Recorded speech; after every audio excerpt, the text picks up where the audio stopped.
Holy crap, everything you ever wanted to see happen in The Flash just did and then got erased. It's time for Flash Chat. Huge episode last night, and we're here to talk about it with my guests.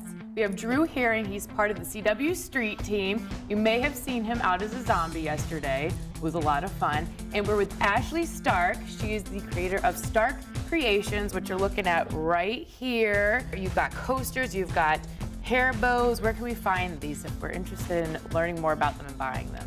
The best way is actually on our Facebook page. You can just look us up at Stark Creations, and we do all different types of local comic book shows all over North and South Carolina.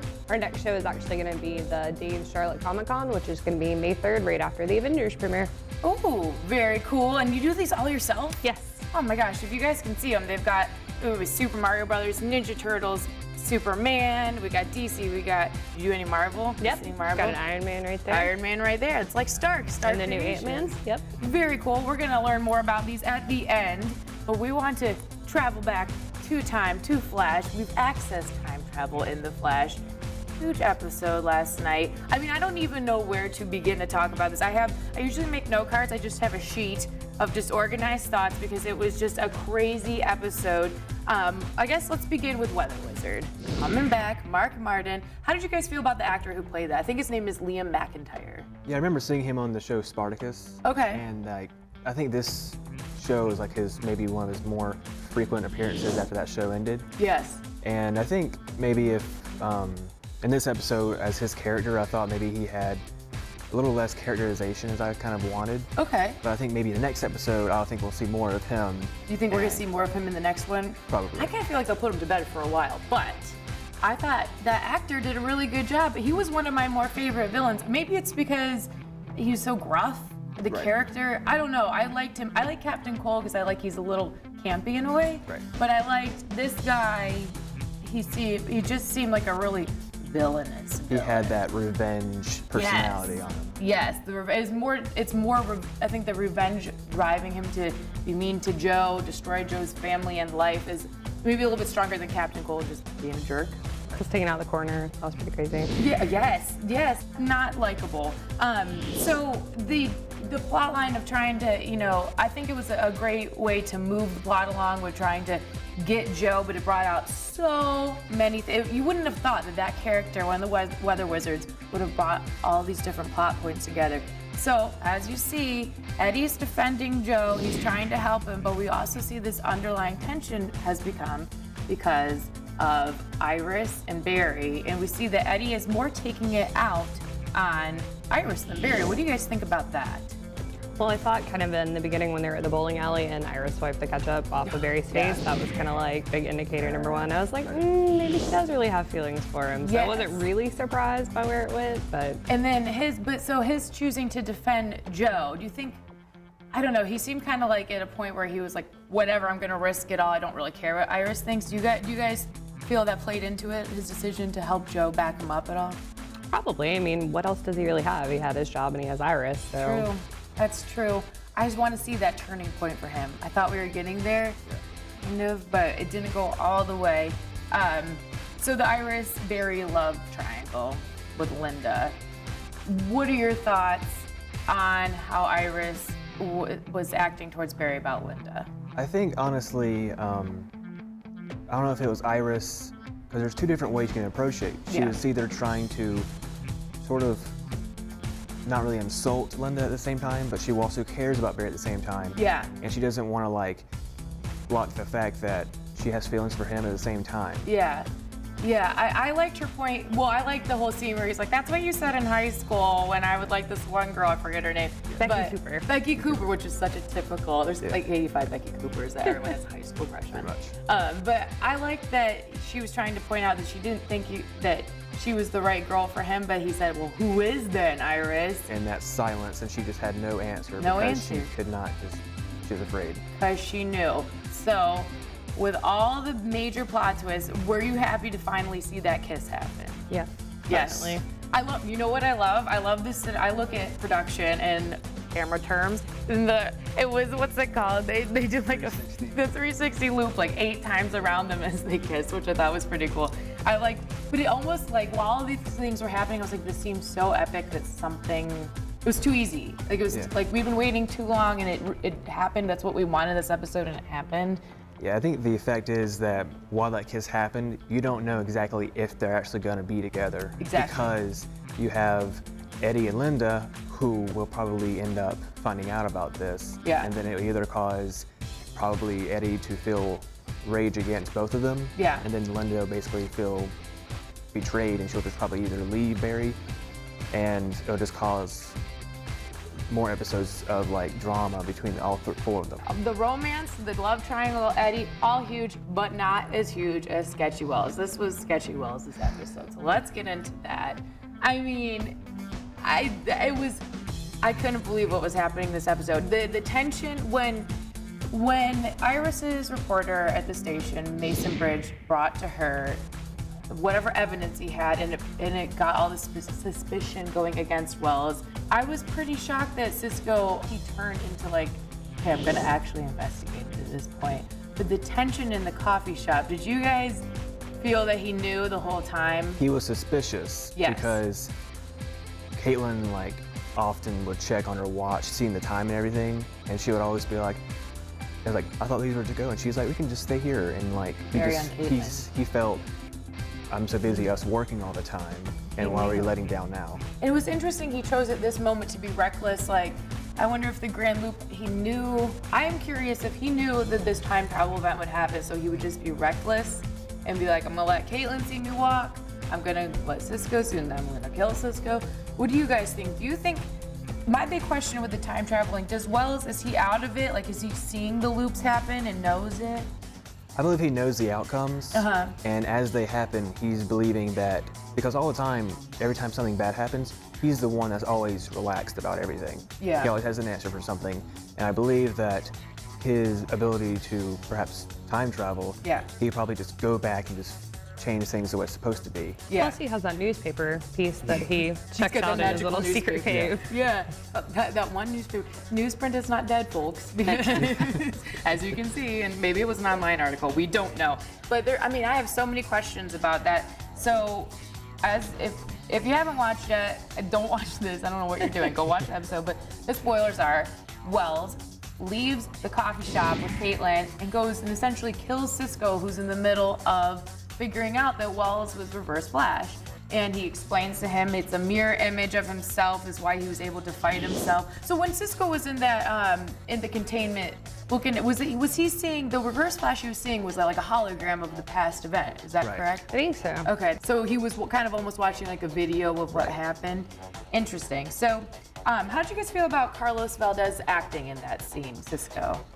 I can honestly see, like, once he found out that Wells is Thawne, you could see that he was at first shocked, but then you could see him like cowering because he was afraid of what his mentor, someone he has pretty much lived up to worshiping. He gave him this career. After everything, he caused the metahumans. Everything that's happened and all the issues that have happened, Wells caused all this, and he's just afraid, and he's just devastated by the fact that this man he considers his father just betrayed everything.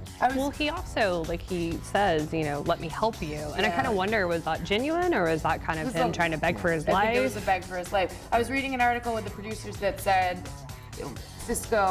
Carlos Valdez was acting that he knew Wells was going to kill him the second he walked in and saw him doing that. And it was really interesting. I think Andrew Kreisberg said that they did a script for him to cry, like him and Tom Cavanaugh planned that out himself, as if he knew it was the end, the second. But so Wells reveals he is actually Eobard Thawne, and Cisco doesn't know who that is.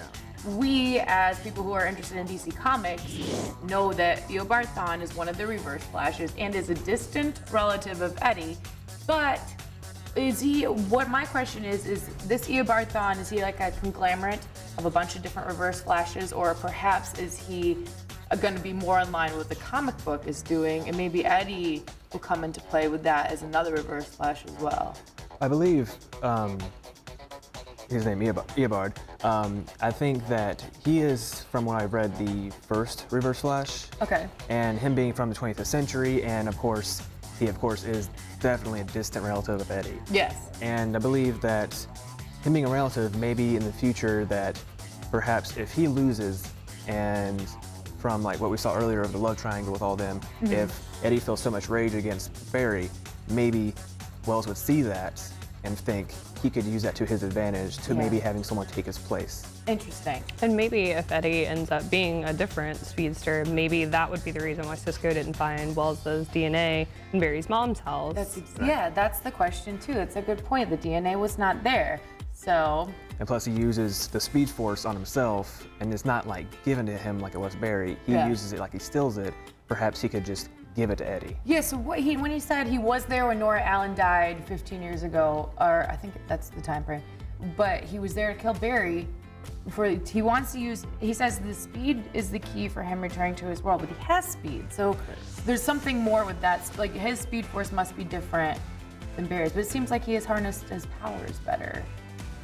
I don't know. I mean, at the same time, he is struggling, and you think that he has not really time traveled. Like you see, because at that time, you see like Barry's mom was killed, and then you find out there was 2 of them that night. Yeah. But in this current timeline, I feel like maybe Wells does not see the time travel ability as of yet because his power is not at that reaching point yet. Okay. And Barry's is, and at course of the end of the episode, you see Barry slightly. It's like, it's going to be so confusing. I'm going to be super blonde for the rest of the season because there's going to be, I'm going to have so many questions on, well, if that happened, can this happen? Well, how will they know? My other question is going to be now if Wells knows, so if he's outside these time traveling loops and Barry has done this change where he's reversed in time, does Wells know that he has killed Cisco, Caitlin found out, but then it's all reversed back?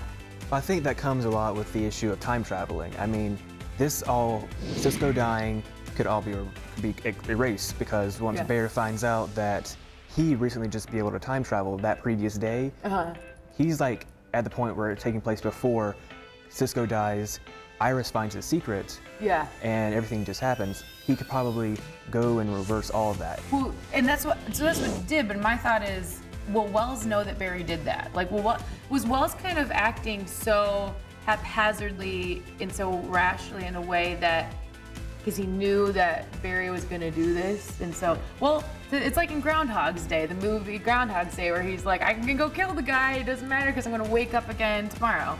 So, well, Barry did tell Dr. Wells that he saw like another version of himself, so that may have been the part where. Of him. Yep. And then Wells thought, I don't think Wells maybe knew about the actions of time travel. I think he realized that Barry has already done it before. Yeah. And I think that the night that his mom died, I don't think that's even happened yet at this point because you realize that this could, because Wells could go back in time because you think that once you like, Barry sees, I'm gonna save my mom. Yeah. And maybe that leads to that night with them two. It's like a showdown type thing. I think, that's why I've always thought showdown. That's a great term for it. I just think that it's so neat that this show can do this. When we watched that episode last night, I was like, this would be an amazing show to write on because you can make crazy epic things happen, but then just do it again. I mean, you can redo. And I'm curious to see what the writers will continue to do with this, if they're gonna save these time travel bits for a little bit more of like,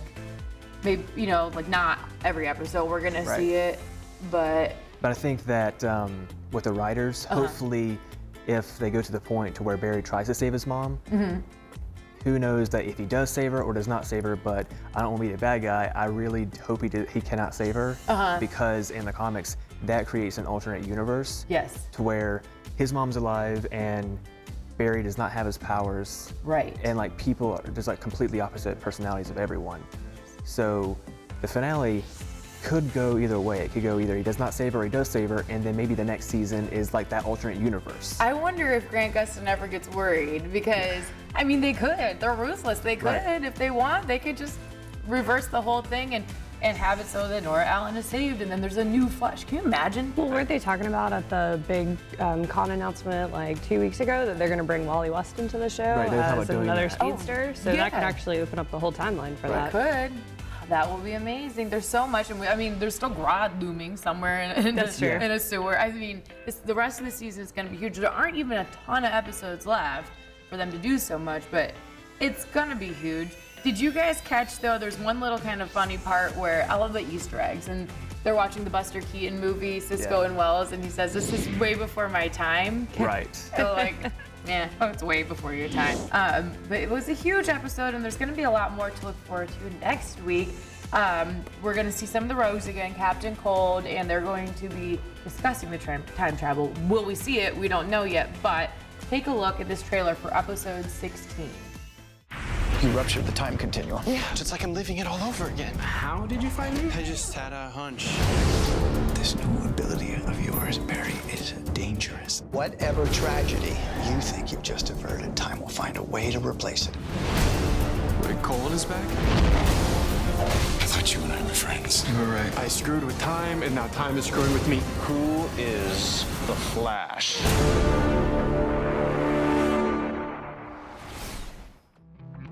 So you see, Captain Cold is back. We've missed him. It's going to be a big episode. And tonight at 8 is Arrow, followed by the Supernatural and his New Day again at 9. We still want to talk some more about Star Creations. These are some really awesome things.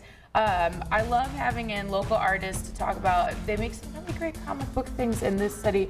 Tell us some more about what you've done.